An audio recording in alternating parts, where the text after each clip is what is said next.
we're excited to have everybody here.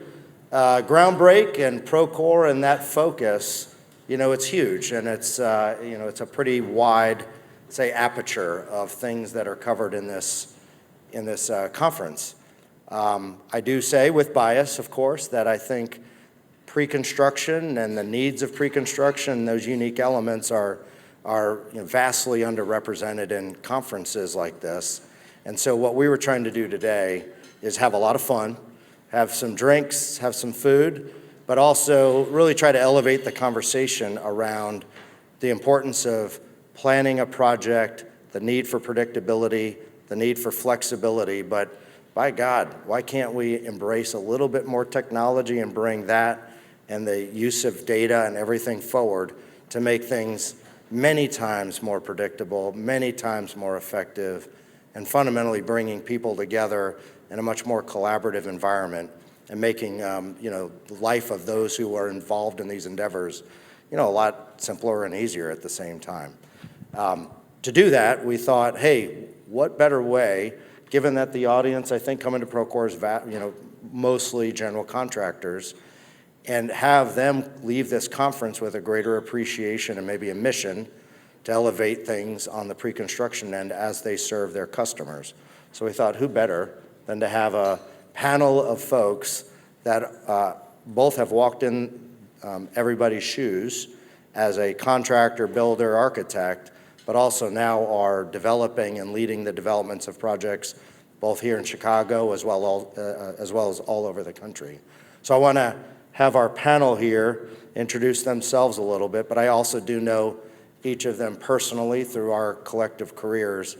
Probably have a little bit of bragging on them that I want to do, but then we just want to get into a dialogue. I want them to share with you how they see the needs and how they're serviced today and what they know to be possible about what could be done and how that would make life a lot better for them and how life and the project certainty would be vastly improved with a newer or a more advanced way of coming together in pre-con.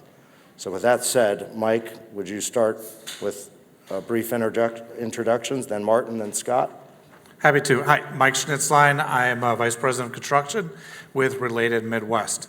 Like Steve said, we have history. We worked together in California for a number of years. I spent 18 years in your shoes, assuming we're general contractors in the room, as a general contractor builder.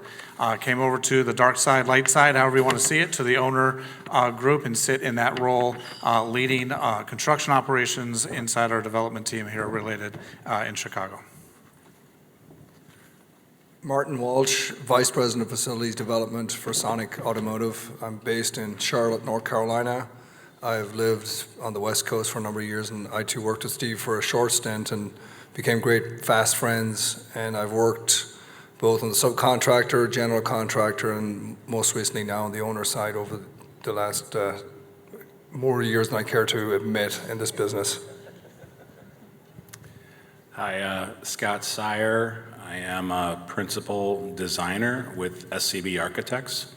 So I don't think there's a lot of architects here in the room, but what I will say is I started in the mid-90s working on some very large projects, and where the relationship between the architect and the contractor had to be combative or you weren't doing your job. And I think it's come a long way. That is not the way I work at all. And I met Steve when we worked on Facebook. It's called the Park Tower in San Francisco. And Facebook took the whole building, and it was a very, I know Mike from that project as well. And I think we got along very well.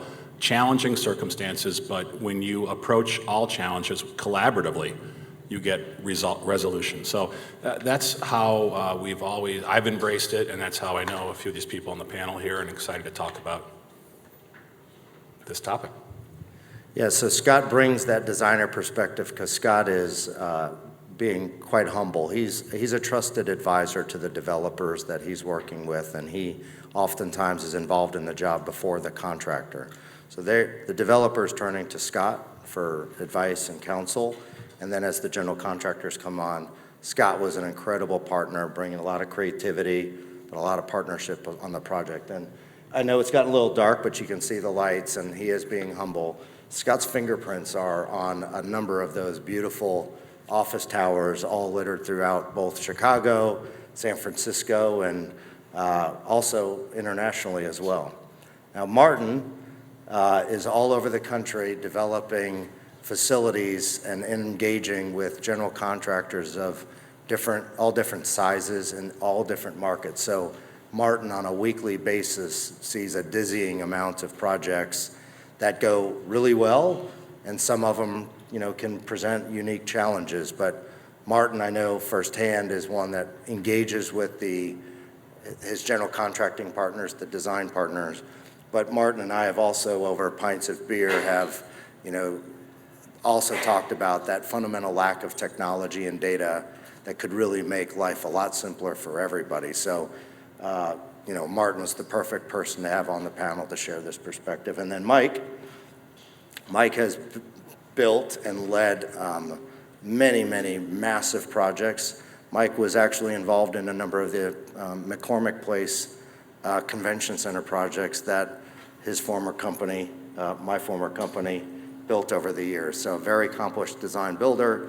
And then it's been at least 7 years now where he's leading all of the design and construction efforts for, I think it's the nation or the world's largest landlord-related company. So Mike has a lot of experience on both sides, as does Martin, and I think brings a great perspective on both what's possible and what he feels is also needed.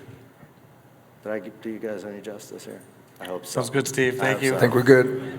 So what I want to do is I'm just going to pepper these guys with a bunch of questions, and then they'll just start chewing on those questions, and then hopefully you guys can take and get some bits out of that, and then we're going to open it up for any questions or challenges, complete open dialogue here. But if we wanted to kick this off right, I would say, Mike, in your last 7 years, what would you say, how would you describe like the best pre-construction experience? Again, we're going to leave out names and all of that stuff, but how would you describe your best pre-construction experience?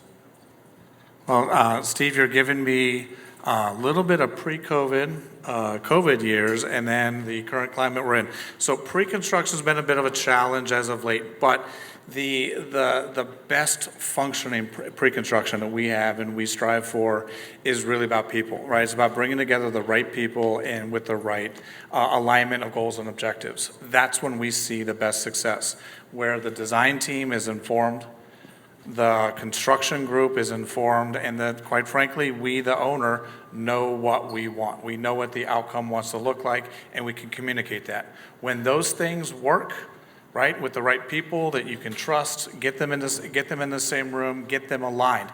This isn't easy, right? That alignment of goals, right? Because we all have profits, we all have stakeholders and other shareholders that we're answering to. But if we can align those goals and objectives of the project to be successful, that's where we find the best.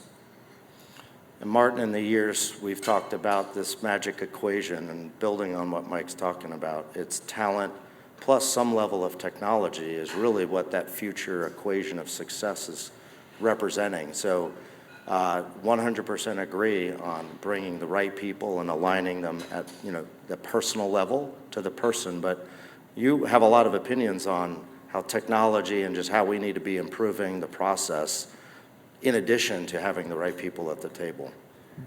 Yeah, I think people, it goes without saying, right?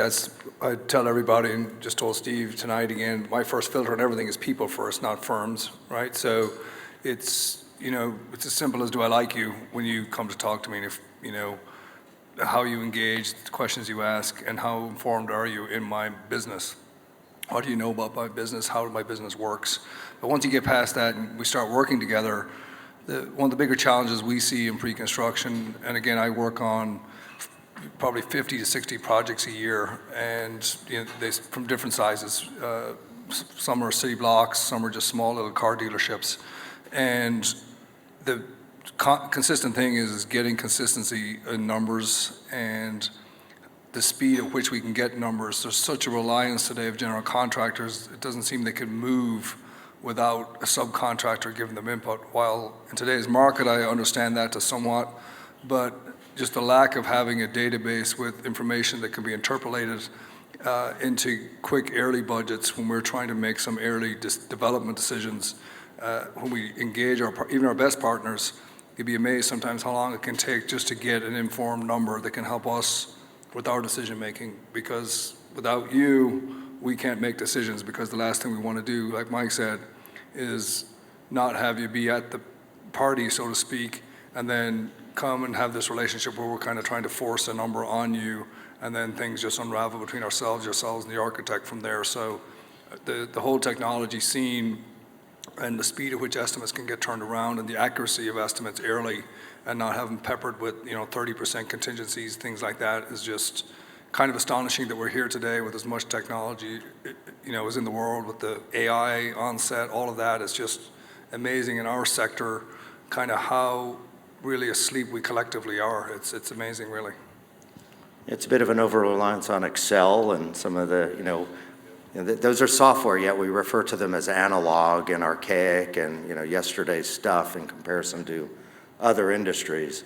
But, as a designer, you're also part of that critical triumvirate of stakeholders between the owner, the designer, the builder at the table.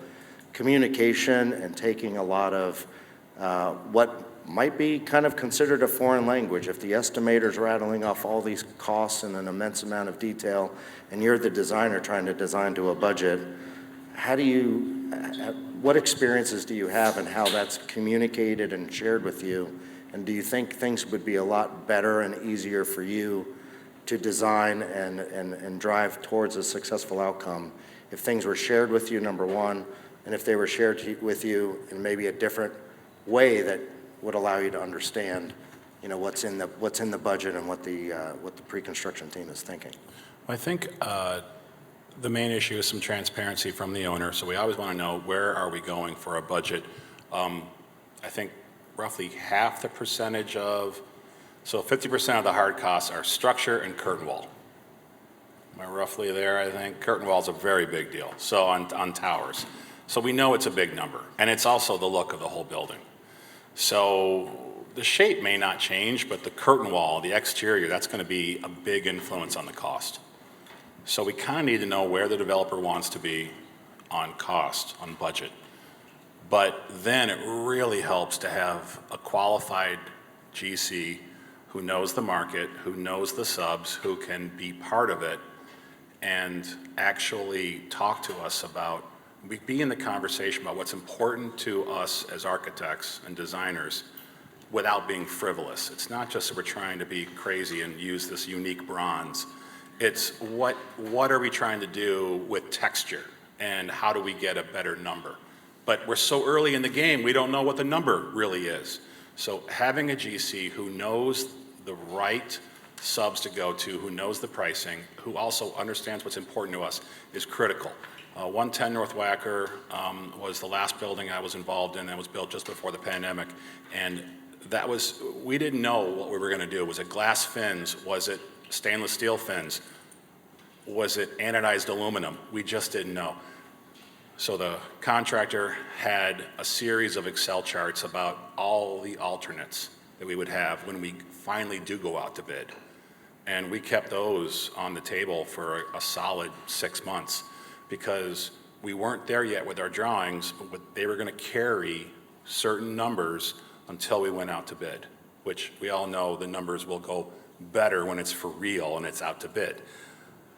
But with that said, we really needed somebody who was not just going to fight us on everything, but say, okay, this is important. Let's try to find the best number we can for the exterior aesthetic, which was critical to the developer to being a quality building. So we worked together, collaboratively, got there, but it really was a partnership all the way through.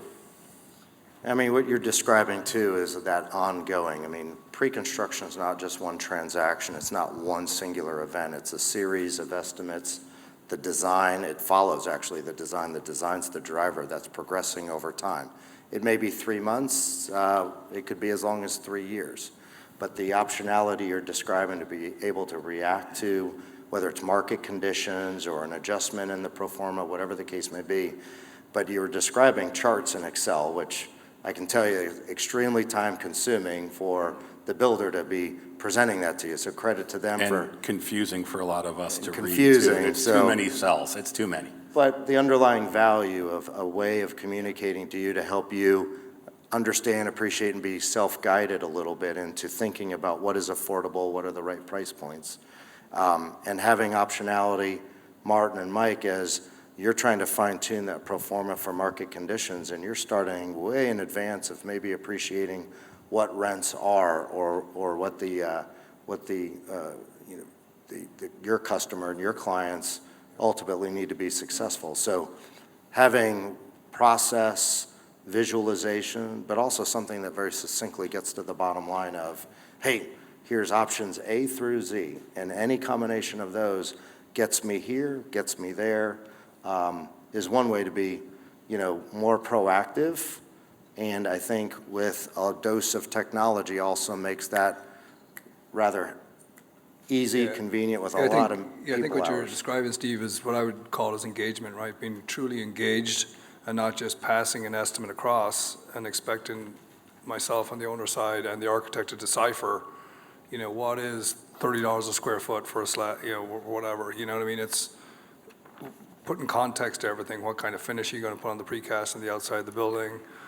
Don't get rid of things that are important. Like today, I literally looked at an estimate today, and it's a mixed building which has got occupied space under a parking deck, and they put steel concrete on over an occupied space. And I'm like, if I'd taken that estimate at face value, we'd have a leaking building, and we went all the way through the process. So those sorts of things, just being engaged and putting yourself in my seat and making sure you understand what's important to me before you even start is important, and then being able to quickly turn options, because early, when we're developing, in fact, Steve touched on the schedule, most of the technology has been focused on the construction sector, whether it's surveying equipment or, Procore, which you all are here today for, or whatever. But the reality is most of the time that I spend on a project is way before we ever break ground. Most of all my time and all the critical thinking in my team is put in for at least the same amount of time as construction. And so if you think about that, there's the way that we communicate numbers and important decision-making is pretty archaic in all fairness when you think about it in today's age versus all the focus that's put on the construction side with technology. It's mind-blowing, to be honest with you. Let me jump in on that point, because one of the things that I'm picking up on this is, and it's readily clear when we start to really diagnose what's going on here, we're all speaking different languages.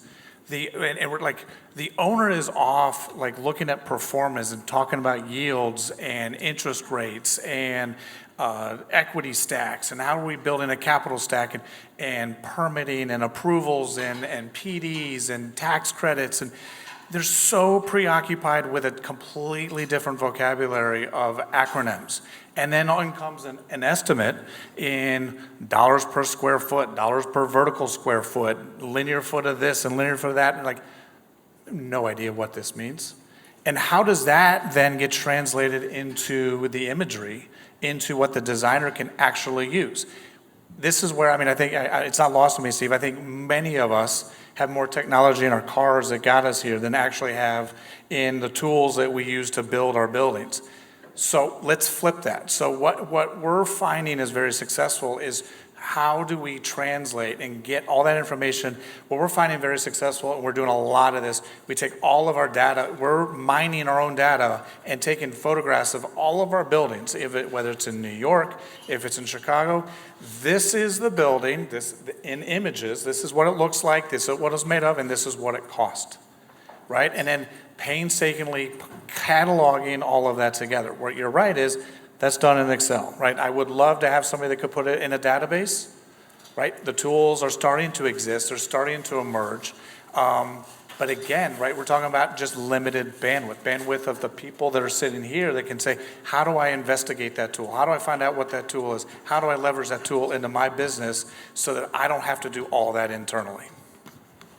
Well, and it's also capturing lessons learned. So there's a lot of value, and I think that is underappreciated I was a former builder, and it's underappreciated about how much value you can bring if you're bringing the project data and information from past projects to bear on the current one, because it's cost history, but it's also some of those painful lessons learned on, hey, I better get, that floor condition to prevent that, leaky situation. I've done this product a few times, and I've got that information that I can bring and help Sonic and Sonic's architect think through these details. So to me, my career, building year after year after year, you just go from one project to the next, and you basically put everything in a drawer, you move to the next one, and you're almost like repainting the brand new drawing from a blank canvas, and not being able to leverage that going forward to be smarter, more accurate, and more complete over and over and over again. And I think also, Steve, is, short-sighted decision-making, right? If you don't have all the information and you're getting some information, someone giving you a cost, thinking they're doing the right thing, coming in with a low number, but it's missing critical stuff that would be important on a project to at least discuss, even if you were afraid to put in an estimate, then I'd question really how well you know your owner. But it's super important to be willing to come forward and be the expert, be that trusted advisor, Steve called it earlier, and be able to talk to what are the critical things and the critical risks on the project, because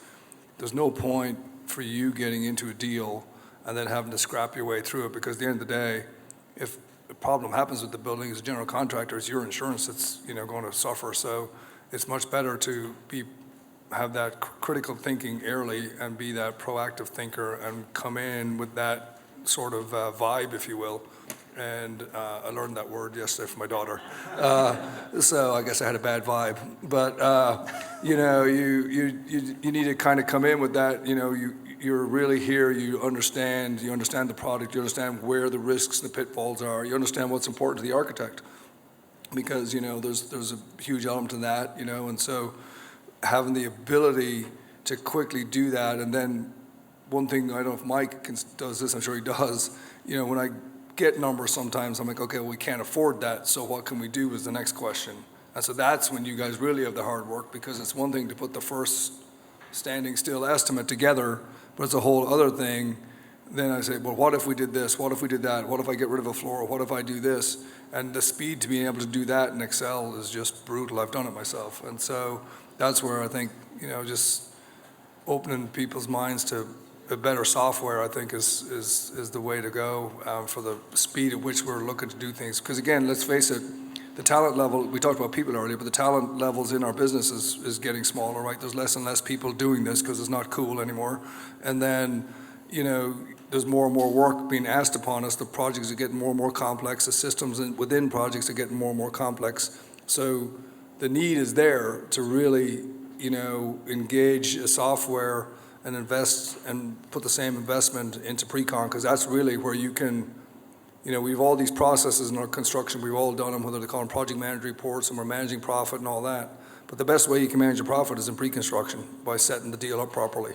I mean, for any contractor, I would tell you that's the best way to go. And the best jobs we've had and the least problems are the ones that had the best estimates. Every single one over the last 10 years I've been doing this as an owner. It's every successful job started with a successful estimate, and then engagement with the architects as well. Yeah, and I might just continue on that thought, but just, the earlier the GC is in the room when we're talking about design and we're talking about the project moving forward into construction, the better. That's just been my experience. When we come too late, there's always going to be an issue. We're going to end up revising the drawings because of the budget, and that's where we're going to have mistakes. And all we're trying to do is avoid mistakes, because that just equals money.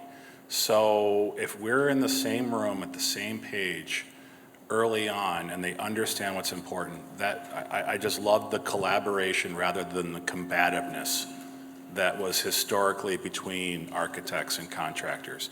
We both can respect what we're trying to do, but just what's important to you. I would say to every GC, if you tell an architect what's important to you, that is going to go a mile to your relationship of building the best building, because they just want that language of this is what's important, and help us do this the right way, because it may not be the right way that we've drawn it up, but they know what we're going for aesthetically, and they know what we're trying to do to add value, but they know the pricing and they know the construction, they being the GCs, of course. So, it's just, we can all get there together. It just has to start early, and I've been a big proponent of that.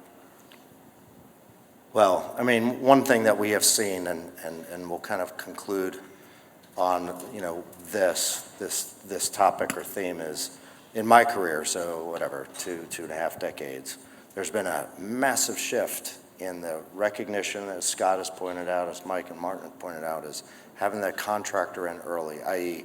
more collaborative deliveries, getting away from that lump sum, hard bid, where the contractor just comes in after the design's done and then you're expected to build.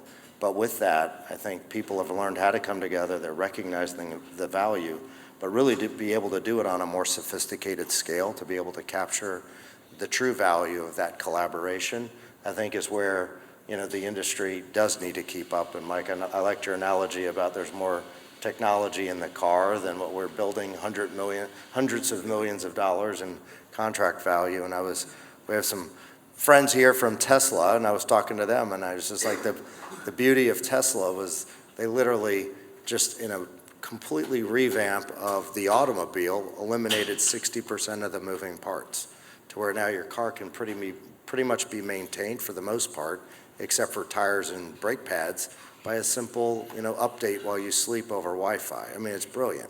I mean, why isn't our industry doing things at that scale to just leverage data, technology, still bring people together, still get you from point A to point B like the car does, but a much more efficient, expeditious manner with less moving parts. And when you have a moving part, something can break down and go wrong. Eliminate that, make it smooth. Life is a lot more predictable. So with that, we just wanted to see if anybody had any thoughts, challenges. Don't throw any rotten tomatoes, but anything else, we can take.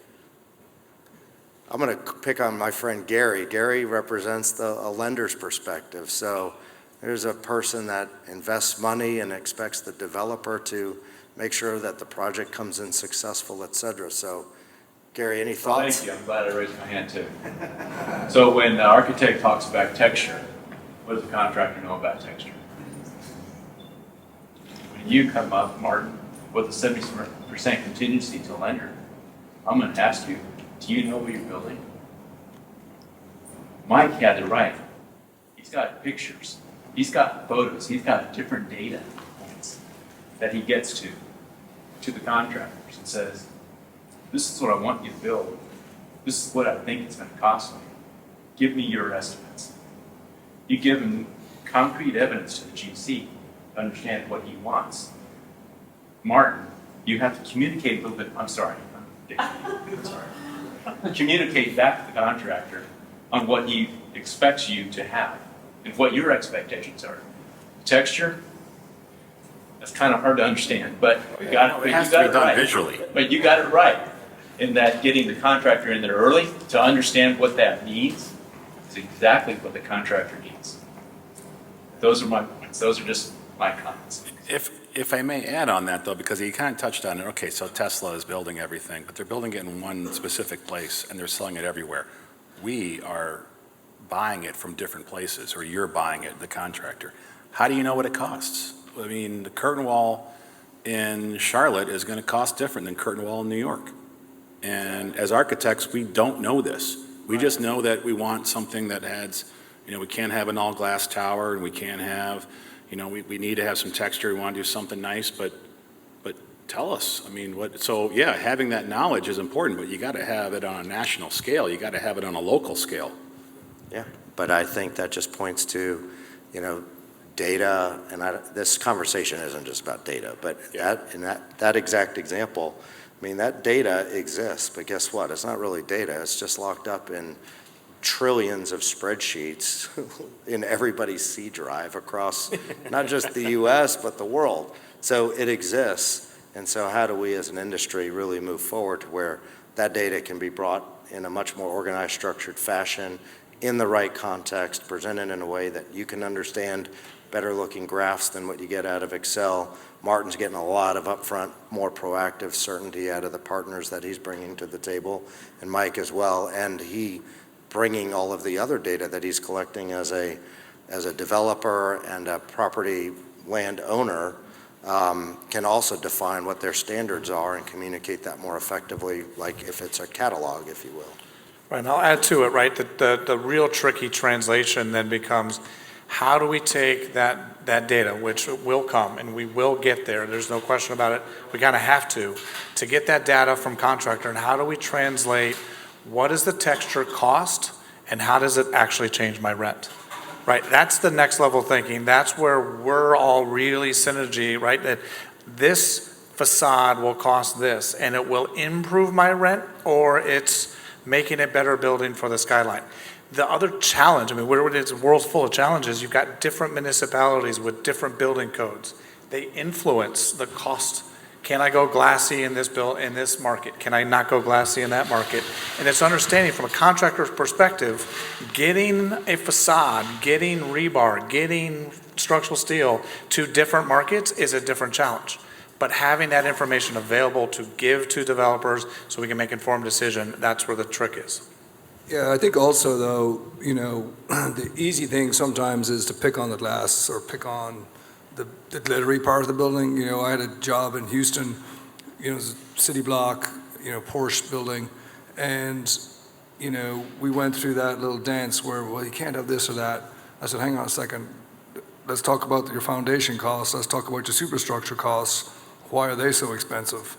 And once we got into all that, it was a bad assumption on the framing, and I said, well, let's try long span beams, this and that. And so once the architect and the engineers and the contractor got together, we dropped the structure cost down enough that it didn't matter anymore. So the whole overall project got to the target budget, because, you know, you can't, the one thing I try not to do as an owner is penalize every line item, because there's trade-offs when you're making decisions up and down to make a building happen, right?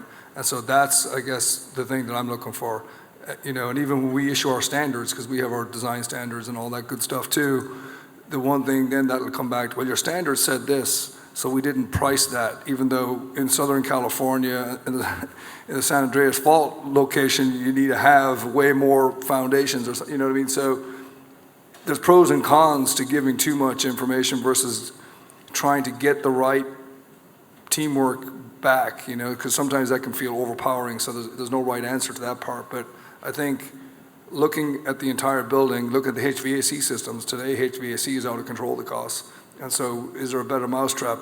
You know, don't price a chiller system if we don't need a chiller system, you know? Those types of things are all the decision-making that you can control when you come with the first budget and have it be informed for the locale, as Steve said, as well as the solution for what we need for the business, right? After we communicate, you know, what the overall building needs to be. And I'll expound on that just a bit, but the newer trend, how are we going to get people back into the office buildings? Oh, here we go. Here we go. That's a topic. We're going to pick that one up on the next panel, Scott. That's we're not going to go there just yet. But you know, one big part I think you're seeing the trend everywhere is more outdoor space. BOMA now allows us to count that space as rentable, even though it doesn't count, of course, your FAR or whatever limiting zoning restriction you might have. So we're all trying to find that way to get people outside space. So you can't just extrapolate a number. It's costing $220 a square foot for an office building these days. You can't just, where do we put that in the outdoor space? We need somebody early on. I'm designing a building right now that is on a site of 40,000 square feet, and it's a 1 million square foot tower, and I've got 50,000 square feet of outdoor space. I don't know what that costs. I really don't. I know it looks good, but I don't know about all the insulation and drainage and everything that has to happen with all those terraces, and so I need somebody on board early to tell us if we're going to be able to make this work when we know how much it's valuable, but how much does it cost to build that value? So that's just, it's just, the times are changing, as I'm sure everybody here knows, but the more draws we're gonna pull people back to the office, they're gonna be expensive, but we don't know in which way. So having somebody qualified early on is really gonna help. Well, look, this was a fantastic discussion, and I hope, the takeaway here is that certainly people coming together at the earliest stage possible yields a greater level of success on the project.